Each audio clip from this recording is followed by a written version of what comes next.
Goeiemôre. Vandag wil ek 'n bietjie praat oor depressie en ek gaan nou in Engels praat want dan verstaan meer mense. So today I want to talk about depression. I lived in Canada for 10 years. In that time I was on antidepressants for the last 4 years, and it's because I have seasonal-affective disorder. Sad. So that's one thing I had to I don't conquer, it's just manage. So I have a couple of ideas on depression. I have a couple of songs. I'm actually uploading it to the Breadpin. So if you don't know about the Breadpin, it means you're not getting my newsletters. So please subscribe to my channel and send me an email and I'll add you to my newsletter.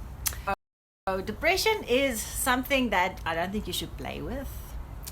And I also think sometimes it's circumstance based, and a lot of it can be fixed just by human relationships.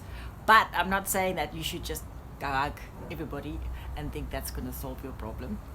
So for me, it's like dry feet. When I was in Saskatchewan, I had dry feet constantly, and not even cream would fix it. And when I went to British Columbia, I didn't have a problem with dry feet at all. Same person, same effort. And so I think there's one song that I'm going to upload to the playlist called Seal's Course, which means food for your soul, and it refers to things that nourish you. And I know one thing that always happened when we came back to South Africa for visits and holidays, it was always so amazing to see people in dire circumstance being so happy. And how is that possible? And I think a lot of it has to do with the fact that you tend to grow where you planted, and you have to change your perspective on life. So for me, when I lived in Saskatchewan for 4 years, and it was very bright, snow, and I wasn't depressed there. I was a bit suicidal because I didn't like moving. I love my culture and my country, but yes, it's just, I could just say I wasn't that happy, but I was the happiest I could be because I planned to be happy and be positive.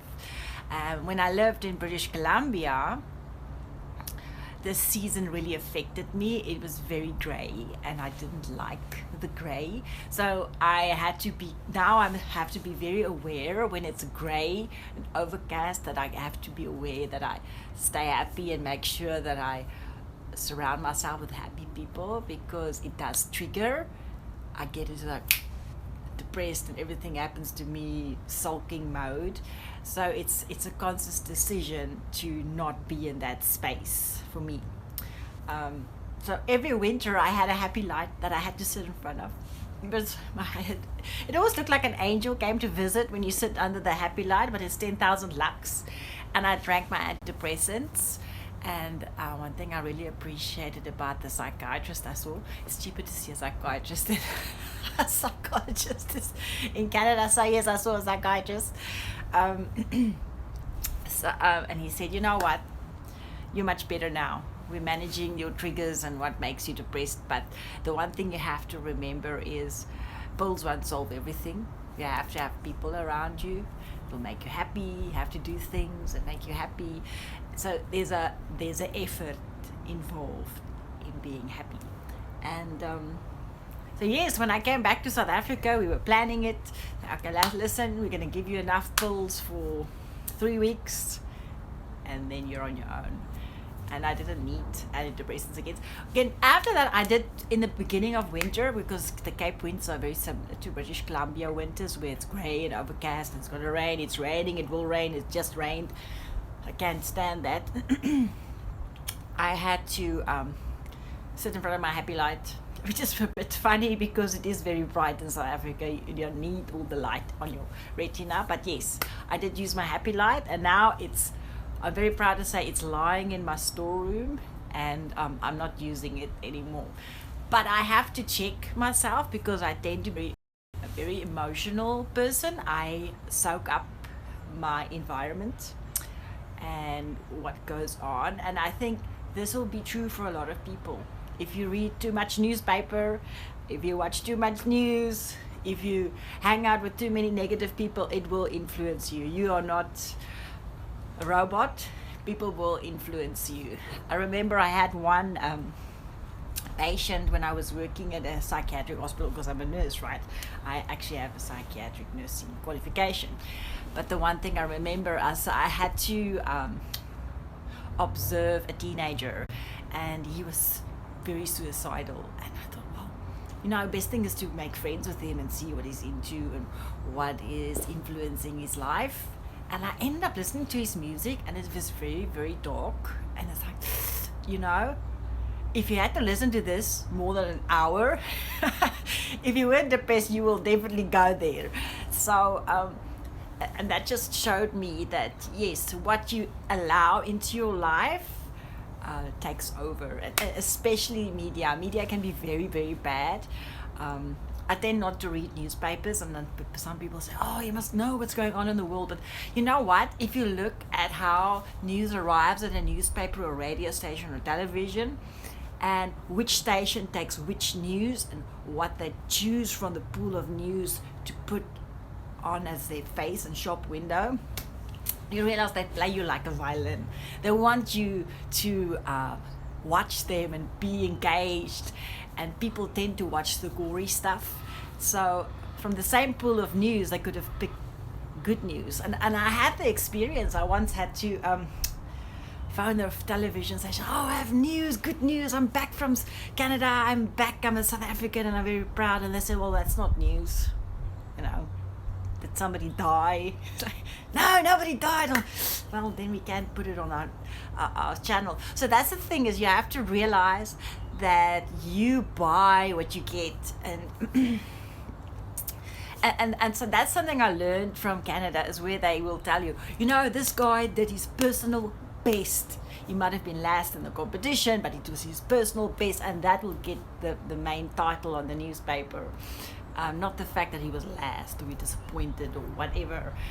They will always find what makes it newsworthy and positive. And I think that's what's in South Africa. When I did educational course at MWeb, I was a new worker there, technical support. I did computers, can you believe it?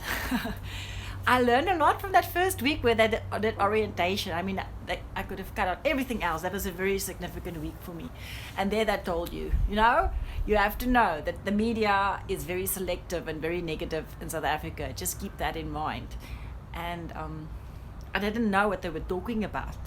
But when I went to another country and came back, I realized the same thing. Just the same as like when you look at magazines in Canada and America, all of them have been photoshopped. Everybody's like just perfect size, perfect everything. I mean, just that will make you depressed. And then when you're back in South Africa, you say, oh, I see this actress. Oh, she's aged a bit, but that's beautiful, because then it gives me permission to age as well. It gives me permission to not be as perfect as I thought I would have to be lovable and to be good enough to be in a relationship, of a friendly relationship, or a community of friends. And people in South Africa will say, oh, I'm not the groupie thing. I don't do the groupie thing. It's not my thing. And then they leave. But the thing is, we are made to be in groups, and even for me, I work alone a lot, but even if you don't need to be in the group, somebody else might need you to be part of their circle of friends.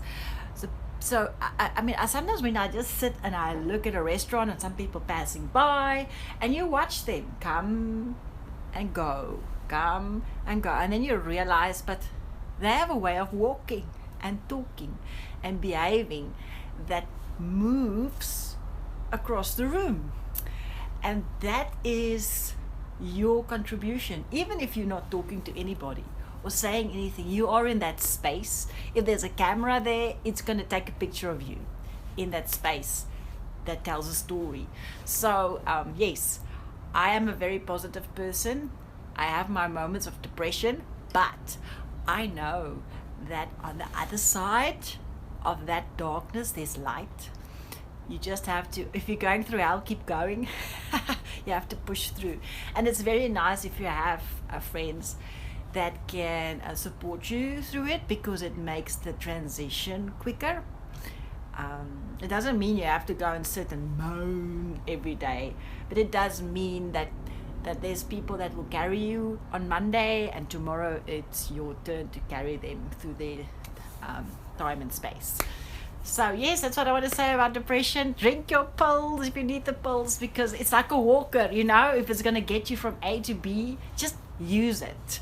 It empowers you to live beyond the emotional ups and downs that depression brings. I mean, that's when I took my pills. I was on a course, and I just couldn't manage me being depressed and not feeling good enough to study, and then tomorrow I'm high again. It's just like too much of a fluctuation. So I took the pills. It made me stable. I finished my course. I was successful.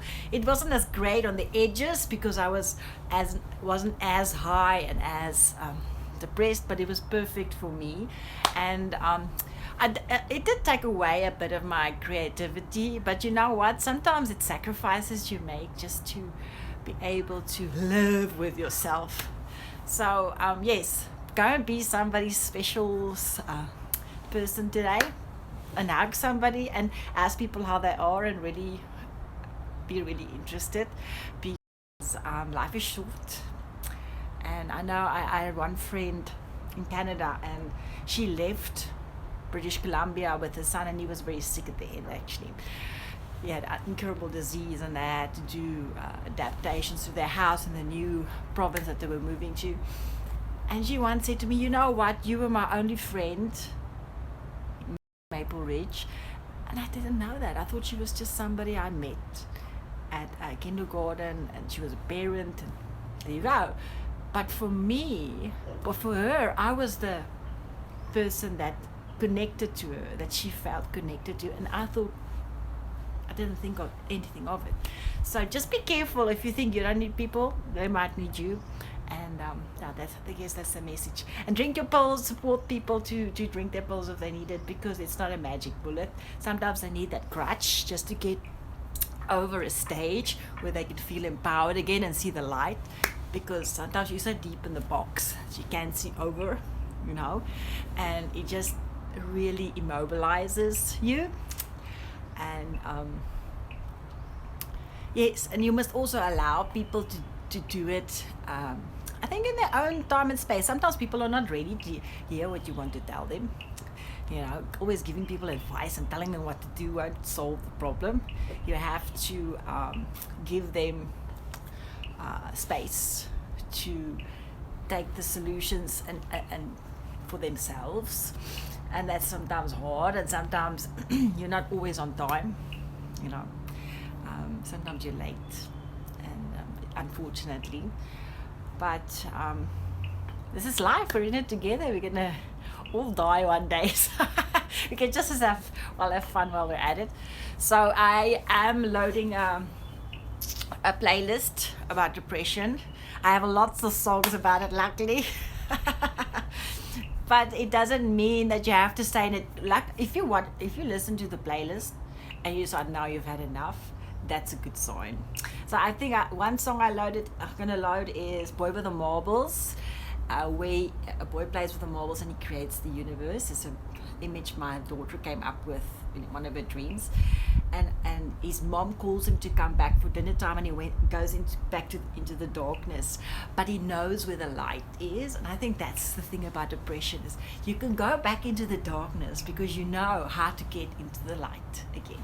And then I have Abba May, which is about dependency and how people carry you through your challenging days. And then I have one about Die Donker Kom In, which is a very vivid, it's like when I play piano and I can hear the darkness coming down the passageway and knocking on the door and eating me up and spitting out the blood. I really like the imaging of it. And that's the brilliance of being a songwriter, is you can look at it, what the hell are you doing to me? I don't want to be a victim of depression. I want to live. So yes, that's one of the songs. And then the other song, Seal's Course, which is about being happy when everything's wrong. when everything is wrong. And that's just the thing is, I get that feeling when you step off the airplane coming from Canada and the sun is so bright.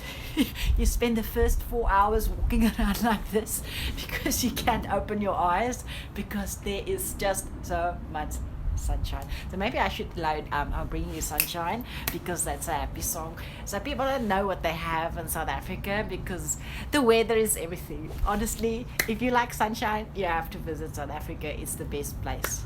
But anyway, if you have any questions or comments, you can post them. I think it's a time to speak about depression. I've got I had a lot of people tell me, Marty, tell us stories of hope, tell us interesting people you find, and we want to hear it. And I think people are ready for stories of hope. I just don't know what to do with it yet, but I think there will be a way.